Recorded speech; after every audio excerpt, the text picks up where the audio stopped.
Hey guys, what's going on? It is Ash here coming at you today in Raid Shadow Legends. Today, we're going to cover my very favorite epic inside the entire game. It is Madam Serris. Madam Serris is just an amazing champion inside the game.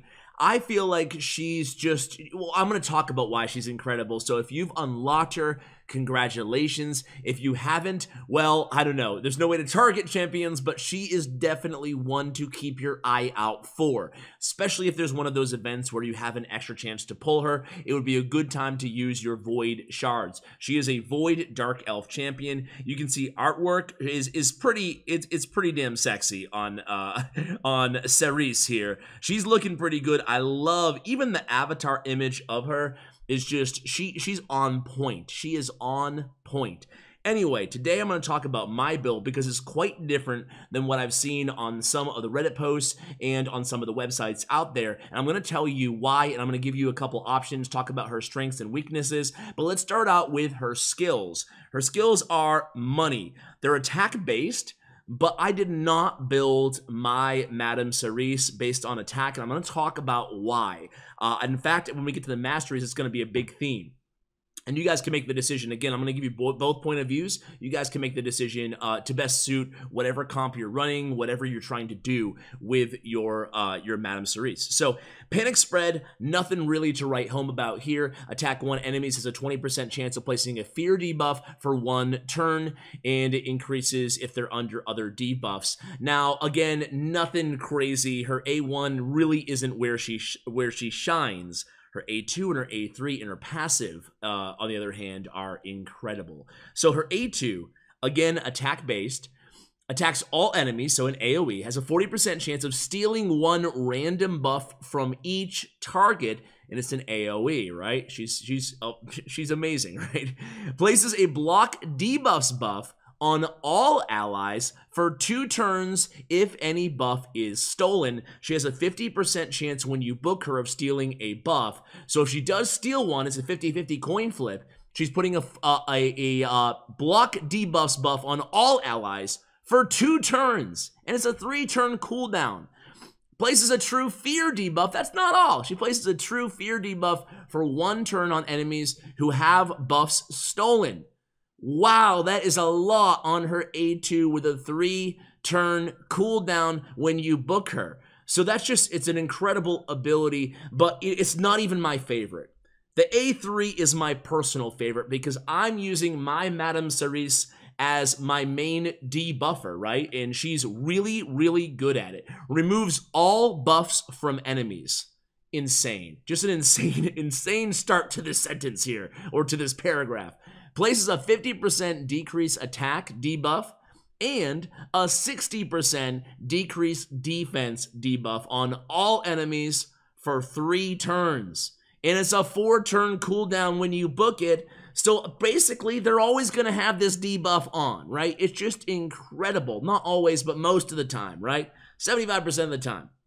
She's definitely a champion that is worth putting your books into. Obviously, we talked about it. She's really good. Now, this A3 ability, right, is really important to mention. Does not do any damage.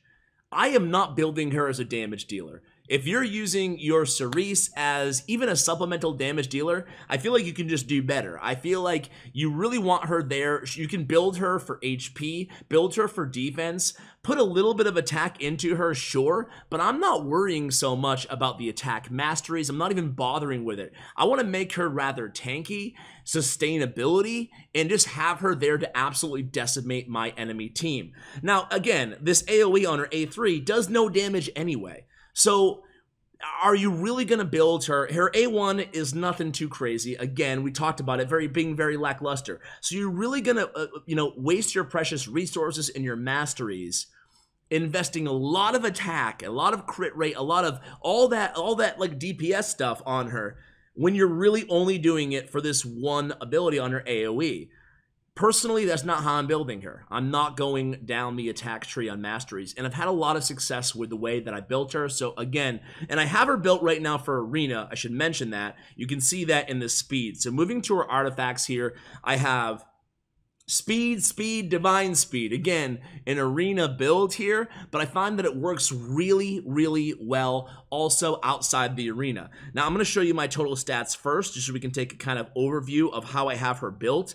Again, a ton of HP, 58,000 HP on my series. Might be a little bit of overkill, honestly. My attack is still pretty healthy at 2476, considering I'm not overly concerned with it, and my defense is rather high too. Nothing too crazy, but 2209. So suffice it to say, she's incredibly robust. I mean, she's always my last champion to die, for the most part, depending on the team. Her speed is a respectable 160, which is, I figure if you can aim for around 150, especially if you're going to be using her in arena, you're looking pretty good. Crit rate, 27%. Not worried about damage here, you know? Even her A2, I'm using it to steal those buffs, right? And to buff my allies, right? Or prevent them from being debuffed. I'm not using it necessarily to nuke down the entire team. Does the extra damage help? Certainly it does. But I'm not wasting my gear on crit rate and crit damage, honestly, obviously, right? Instead, accuracy is important. Having it over 200 is going to be important when you enter kind of mid to end game inside raid. So that's kind of how I have her built. Again, it's a lot different than the other guides that I saw on YouTube and out there. Well, I saw some, I guess, on the internet on like text version, but no one really went all in this route the way that I'm going. Now, if you want her to be doing more damage, of course, go ahead and put on some crit rate gauntlets on her, right? So I went HP gauntlets, partially because I think I overkilled it a little bit in HP, honestly. Again, she's incredibly, incredibly strong, incredibly robust, I should say, defensively. So maybe a little bit of overkill, but I had the Divine Speed gauntlets with the HP on them, so I went with the 50% HP buff on the gauntlets. Again, if you want to build her more offensively, you can go with attack percentage, but I would prefer crit rate gauntlets on her. Then the chest, I went accuracy. So I have a speed chest with accuracy. Accuracy is important. You want her to always be landing those debuffs on her A3. Incredibly important. And on her A2. So accuracy is definitely going to be key to your Madam Serris, right? And then on boots, so this is definitely a weak spot here. I have attack boots, but you can notice here that the accuracy is pretty high on them. HP 17% as well. I rolled twice on the HP. Defense, crit rate. You know what? I could do better on these boots, and in fact, I think I will. I think I might speed her up even more and put speed boots on her. I'd recommend you guys go with speed boots, maybe an accuracy set on her if you want to, if you don't want to go 100% into speed. But as you can see, since I don't have speed boots, it's really nice to have those 3 speed sets on her. So again, to review, speed boots are really important. Accuracy is important. You don't have to go with accuracy on the chest.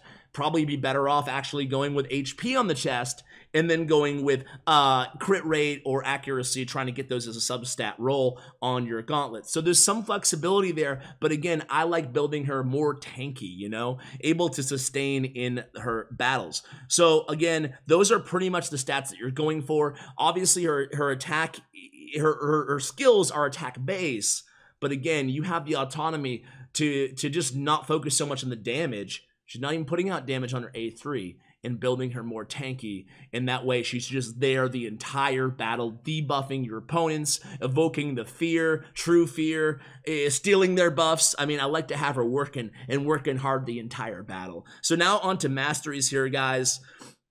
You can see I went defense and support. You can't see it because of the overlay, but I went oppressor down on the right the right support tree, right? So increase the turn meter, fill rate by 2.5% for each active debuff cast by this champion, stacks up to 10%. So needless to say, she's getting that 10% a ton, right? So oppressor is really important for her, and of course, no matter which tier you go down, if you're going to be going all the way, probably the most important for Serris is Master Hexer. You want those debuffs to be extended another full turn, and it will last 4 turns on those debuffs. Really, really important. So Master Hexer, incredibly important. I went the defense tree like I told you guys. I ended on Psycho cycle of revenge here and increasing the turn meter. Again, just trying to get her more turns and delay death as well. So again, making her a little bit more tanky, starting out with accuracy. Getting all your accuracy is, again, incredibly important on your Serris, excuse me. So there we go. Her power is actually pretty low, but again, she's my favorite epic champion, and she plays a very pivotal in established role in all of my parties. So let's go ahead and take her into something. Let's go ahead and do, you know what? Okay, so really quickly, I just want to look at what people ranked her in, right? Because under the reviews, arena offense 4.9. She's great in arena offense, great in arena defense. She's really good everywhere in the game, honestly. Even clan boss, she gets a 4.3, but I use her with a lot of success in my clan boss battles. You know, that debuff, that A3 really makes a big difference. Decreasing the attack and the defense by 50 and 60% on clan boss helps you out, especially the later that you go into the clan boss battles.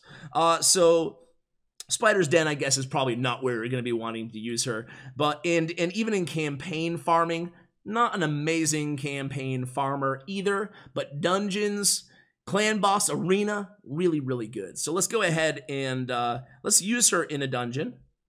Let's go ahead and use her in the Dragon's Lair. We'll go ahead and go all the way down to 20 here. And you can see I have my comp all built out. We'll see her in action here, and you're going to see just how well she kind of fortifies the crew. She complements a lot of different comps. You can use her in a lot of different comps. So I get the speed down. We're already hitting with our AoEs early on here. We didn't even cover her passive. So her passive gives her a shield. I think it's 15% of her remaining HP after every turn. That's her passive. Are you kidding me? That's really good. Any champion with a passive is generally good, but a passive like that, after every turn she gets an additional shield, you're going to see that proccing all of the time because, you know, turns go by pretty dang fast. And she's just Witch's Grace, that passive. You see it every time. Witch's Grace, excuse me. And it's going to be, it's incredible. She's always shielded up. And keep in mind, I have a lot of HP on her. I have a lot of defense on her, and the shield, it's almost overkill, honestly. She never dies. So anyway, going through here, you know, I'm gonna come back to you guys when we're further along in killing the dragon. Be right back. All right, guys, so here we are on the dragon here, and you can see just keeping these, keeping these debuffs on her. We have the decreased attack 50%, the decreased defense 60%, and that just helps out, like I said, in so many different dungeons and so many different battles. She's just a great debuffer, and again, she's not going to die, and you can see the team just easily just takes care of the max level, level 20 on the dragon with really no concerns here. So you can see just pretty much a breeze here, honestly. I don't think that she keeps putting her shield on after every turn. You can see the Heat Seeker down 485,000 on Cold Heart. By the way, I did a Cold Heart guide if you guys missed that just a couple days ago. And there you go, just like that. Let's take a look at these gloves. HP, yeah, we'll sell those off. And yeah, I mean, she's not putting out a ton of damage, obviously. She had put out 100K compared to, what, Cold Heart's 1.3 million, Turbold's 1.6 million. But still, she's just an amazing complementary champion inside the game. Again, my favorite epic. Did I mention that? She's my favorite epic. Anyway, guys, continuing this week with a bunch of champion reviews. Feel free to subscribe if you enjoy the content. I really appreciate it, guys. Thank you for watching, and as always, take care, guys.